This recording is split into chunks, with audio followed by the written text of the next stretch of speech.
Telangana set examination సంబంధించి so many aspirants qualified marks సంబంధించి different queries అయితే చేస్తున్నారు. సెట్ ఎగ్జామినేషన్ సంబంధించి మినిమం క్వాలిఫైడ్ మార్క్స్ కానీ లేదా ప్రీవియస్ కట్ ఆఫ్ సంబంధించి ఒక క్లారిటీ వీడియో చేయండి సార్ అంటూ రిక్వెస్ట్ చేయడం జరిగింది. సో ఈ వీడియోలో ఎవరైతే రీసెంట్గా తెలంగాణ సెట్ ఎగ్జామ్ రాసిన ఆస్పిరెంట్స్ కానీ లేదా అప్కమింగ్లో సెట్ ఎగ్జామ్ రాయాలనుకున్న ఆస్పిరెంట్స్ కానీ సో మనకు సెట్ ఎగ్జామ్ సంబంధించి క్వాలిఫైడ్ మార్క్స్ గురించి అండ్ ప్రీవియస్ కట్ ఆఫ్ గురించి ఎంత మార్క్స్ వస్తే మీరు ఖచ్చితంగా సెట్ సర్టిఫికేట్ తీసుకోవడానికి ఛాన్స్ ఉంటుంది అనే టాపిక్ గురించి మనం డీటెయిల్గా అయితే తెలుసుకుందాం.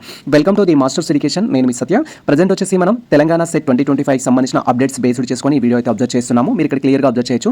తెలంగాణ సెట్ ఎగ్జామినేషన్కి సంబంధించి ఫస్ట్ టైర్ 1 అయితే మనం క్వాలిఫైడ్ కావాల్సి ఉంటుంది. దీన్ని మనం స్టెప్ 1 అని కూడా చెప్పొచ్చు. స్టెప్ 1కి మినిమం క్వాలిఫైడ్ మార్క్స్ అయితే ఉంటాయి బేస్డ్ ఆన్ కేటగిరీని బట్టి. సో ఎగ్జామ్ రాసిన ప్రతి ఆస్పిరెంట్స్ బేస్డ్ ఆన్ మీ కేటగిరీని బట్టి మీరు ఫస్ట్ ఈ యొక్క స్టెప్ 1 అయితే క్లియర్ చేసుకోవాల్సి ఉంటుంది. స్టెప్ 1 కనుక క్లియర్ చేసుకున్న ఆస్పిరెంట్స్ ఎవరైతే ఉంటారో వారిలో టాప్ స్కోర్ ఉన్న వారిని 6% తీసి సెట్ క్వాలిఫైడ్ కింద కన్సిడర్ అయితే చేయడం జరుగుతుంది. మళ్ళీ క్లియర్గా చెప్తున్నాను, సెట్ ఎగ్జామ్ రాసిన ప్రతి ఆస్పిరెంట్స్ దీంట్లో ఫస్ట్ స్టెప్ 1 అయితే క్వాలిఫైడ్ కావాల్సి ఉంటుంది. స్టెప్ 1 క్వాలిఫైడ్ అయిన క్యాండిడేట్స్లోనే టాప్ 6% ఎవరైతే ఉంటారో వారిని మళ్ళీ రిజర్వేషన్ ప్రకారం అప్లికేబుల్ చేస్తూ సెట్ ఎగ్జామ్ క్వాలిఫైడ్ అయినట్టుగా టాప్ 6% మెంబర్స్కి మాత్రమే ఈ యొక్క సెట్ క్వాలిఫైడ్ సర్టిఫికేట్స్ ఇస్తారు. సమ్ టైమ్స్ 6% అనేది ఇంక్రీజ్ అవ్వచ్చు, సమ్ టైమ్స్ 7%, 8% కూడా అవ్వడానికి ఛాన్స్ ఉంటుంది ఈక్వల్ మార్క్స్ వచ్చినప్పుడు.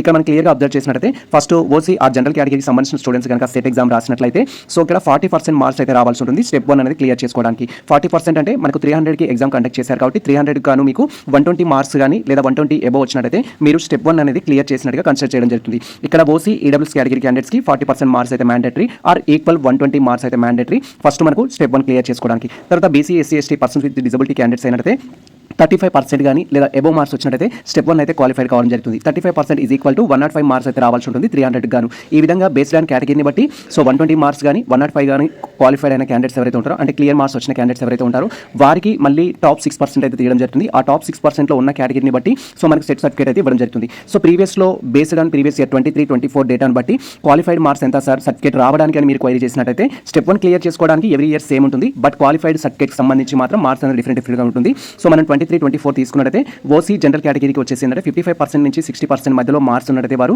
ఈ యొక్క సెట్ సర్టిఫికేట్ క్వాలిఫైడ్ అయినట్టుగా డిఫరెంట్ సబ్జెక్ట్స్కి అయితే ఇస్తారు. ఇది నేను ఆల్ సబ్జెక్ట్ని యావరేజ్ తీసుకొని చేయడం జరిగింది కాబట్టి మీకు కొంత డిఫరెంట్ ఉంటుంది, కొన్నిసార్లు తగ్గొచ్చు పెరగచ్చు. బట్ ఓసీ కానీ జనరల్ కేటగిరీ స్టూడెంట్స్ అయినట్టయితే 55% ఎబో వచ్చినట్లయితే సో సెట్ క్వాలిఫైడ్ అని ఛాన్స్ ఉంటుంది. అంటే 165 నుంచి 195 మార్క్స్ మధ్యలో వస్తే క్వాలిఫైడ్ కావడానికి ఛాన్స్ ఉంటుంది. అలా క్వాలిఫైడ్ అయిన వారికి మాత్రమే సర్టిఫికేట్ ఇస్తారు. తర్వాత మీరు ఈడబ్ల్యూఎస్ కేటగిరీ స్టూడెంట్స్ అయినట్టయితే 50-58% అయితే రావాల్సి ఉంటుంది. 150-174 మార్క్స్ వచ్చినట్లయితే మీరు పర్టికులర్ సబ్జెక్ట్లో సెట్ అనేది క్వాలిఫై అవుతారు. ఆ విధంగా క్వాలిఫైడ్ అయిన క్యాండిడేట్స్కి సర్టిఫికేట్ ఇవ్వడం జరుగుతుంది. బీసీ వచ్చేసి 50-58% అనేది ఉంది. ఎస్సీ ఎస్టీ వచ్చేసి 50-58% ఉంది. ఎస్సీ ఎస్టీ మళ్ళీ 50-58 ఉంది. ఇఫ్ పర్సన్స్ విత్ డిజబిలిటీ అయితే 48-50% అనేది ఉంది. సమ్ టైమ్స్ ఇది తగ్గొచ్చు పెరగొచ్చు. బట్ సో మనకు బేస్డ్ ఆన్ ప్రీవియస్ డేటా ప్రకారం 23-24లో మనం కంపేర్ చేసుకున్నట్లయితే సో ఈ విధంగా మనకు డేటా అయితే రావడం జరిగింది. సో కాబట్టి ఎవరైతే సెట్ ఎగ్జామ్ రాసిన ఆస్పిరెంట్స్ ఉన్నారో మీరు స్టెప్ 1 క్లియర్ చేసుకోవడంతో పాటు టాప్ 6%లో ఉంటే సర్టిఫికేట్ ఇవ్వడం జరుగుతుంది.